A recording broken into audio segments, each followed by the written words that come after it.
Assalamualaikum warahmatullahi wabarakatuh. Saya Ismirana Sasanuri. Di sini saya akan menjelaskan materi tentang sistem pendidikan di Indonesia sebelum masa kemerdekaan. Sistem pendidikan di Indonesia dilandaskan dengan dua macam.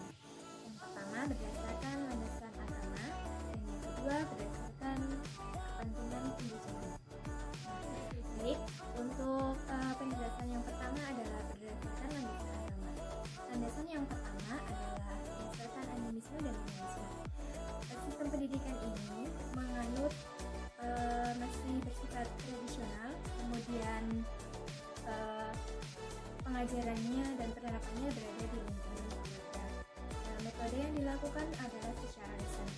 Isi pendidikannya adalah tentang survei kehidupan, bagaimana cara mencari makan, membela diri, dan tentang kehidupan bermasyarakat.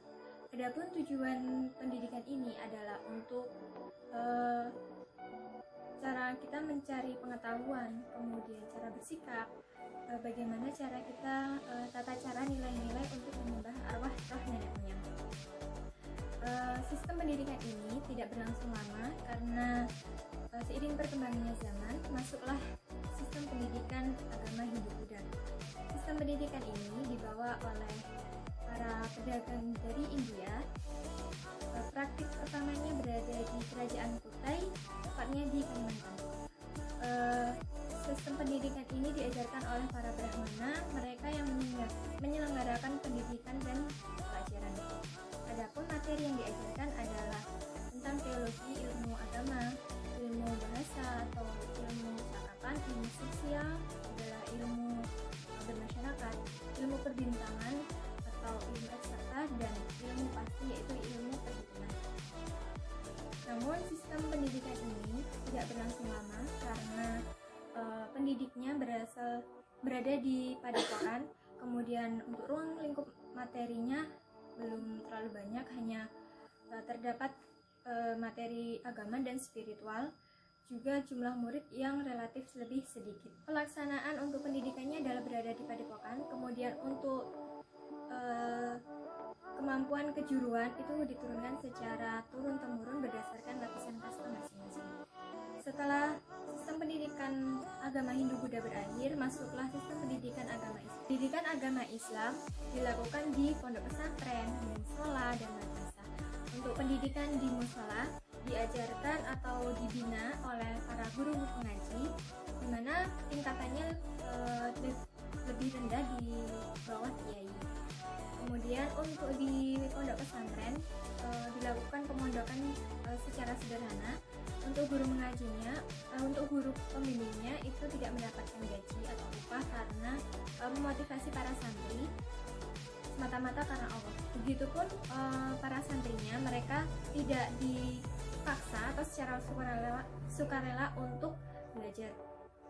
Adapun materi yang diajarkan adalah tentang materi agama, yaitu membaca Al-Quran, kemudian fikih-fikih dasar.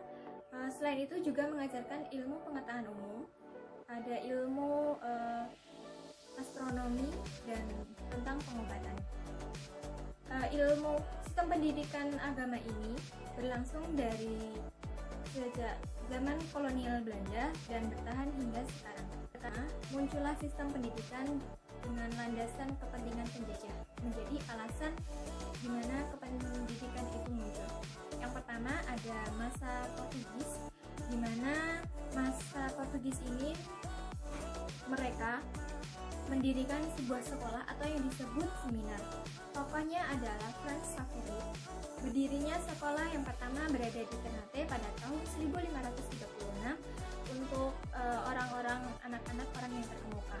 Kemudian di Kabupaten Solor, tepatnya di Flores Timur, juga didirikan sebuah sekolah dengan jumlah murid sekitar 50 orang. Mereka mengajarkan bahasa Latin. Adapun materi yang diajarkan pada sistem pendidikan bangsa Portugis ini adalah tentang pelajaran agama, kemudian tentang berhitung, membaca. Di Ambon begitu pula juga didirikan sekolah umum untuk rakyat umum. Sistem pendidikan ini tidak berlangsung lama karena terdapatnya pemberontakan sehingga sistem pendidikan dari bangsa Portugis tidak bisa dilanjutkan. Dari masa bangsa Portugis ini tercetuslah sekolah minggu. Setelah sistem pendidikan dari bangsa Portugis berakhir, kemudian dilanjutkan pada masa kolonial Hindia Belanda. Sistem pendidikan dari bangsa Belanda berlangsung pada abad ke-16. Sistem pendidikan ini, tenaga pendidiknya adalah berasal dari pemerintah Belanda sendiri. Gurunya mendapatkan upah. Kemudian sistem pendidikannya menerapkan sistem lapisan sosial masyarakat atau diskriminatif. Bagi kalangan masyarakat pribumi yang merupakan dari kalangan bangsawan, maka mereka berhak untuk mengenyam pendidikan. Begitupun Belanda sudah menganut sistem atau prinsip-prinsip yang jelas, sudah ditetapkan jenjang-jenjang pendidikan. Sistem yang ditetapkan pada pemerintahan Belanda adalah sistem sekuler, yaitu sistem yang jauh dari agama dan etnis. Sistem pendidikan di bangsa. Adapun jenjang pendidikan pada masa Belanda dibagi menjadi 3. Yang pertama pendidikan dasar, yang kedua pendidikan lanjutan, dan yang ketiga adalah pendidikan tinggi. Pendidikan dasar pada masa Belanda seperti HIS, kemudian ada CS dan ELS. Kemudian untuk bahasa pengantarnya adalah PTS, PS. Untuk bahasa pengantarnya menggunakan bahasa Belanda. Kemudian di sekolah pendidikan dasar ini ada sekolah lanjutan. Setelah menempuh pendidikan dasar, kemudian beralih menjadi pendidikan lanjutan. Seperti didikannya sekolah mulu, kemudian ada AMS, dan dilanjutkan dengan pendidikan kejuruan. Setelah menempuh pendidikan lanjutan, kemudian beralih ke pendidikan tinggi.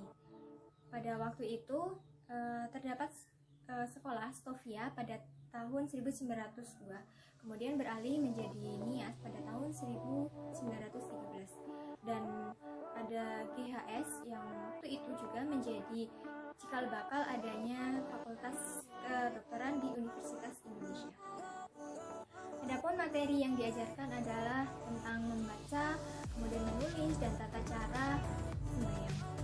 Setelah berakhirnya masa kolonial Belanda, kemudian masuklah sistem pendidikan pada masa pendudukan Jepang. Sistem pendidikan masa Jepang pun tidak beda jauh dengan sistem pendidikan pada masa kolonial Hindia Belanda. Bahasa yang digunakan, bahasa pengantarnya adalah bahasa Indonesia, kemudian bahasa Jepang juga wajib diajarkan. Untuk jenjang-jenjang pendidikan pada masa Jepang dibagi menjadi 4 tahap.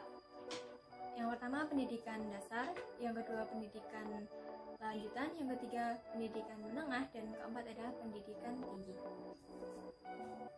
Pada masa pendudukan Jepang, jenjang-jenjang pendidikannya sudah ditetapkan.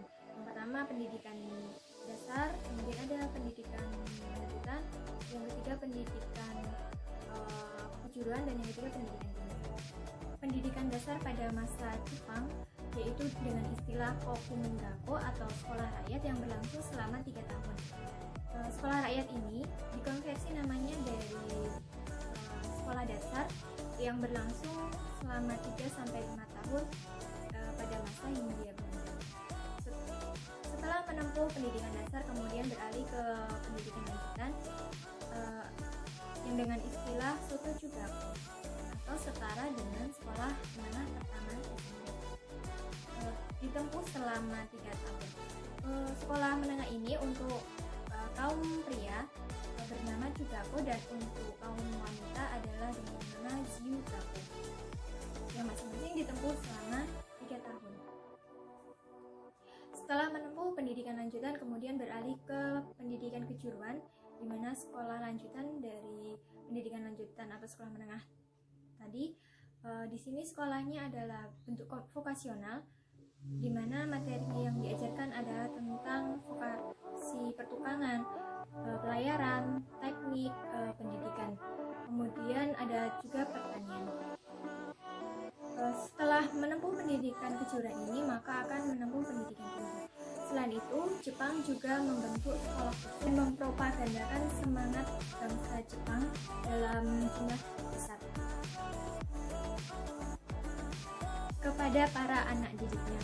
Sistem pendidikan masa Jepang ini ditambah dengan setiap pagi harus hormat. Sekian materi yang dapat saya sampaikan tentang sistem pendidikan di Indonesia.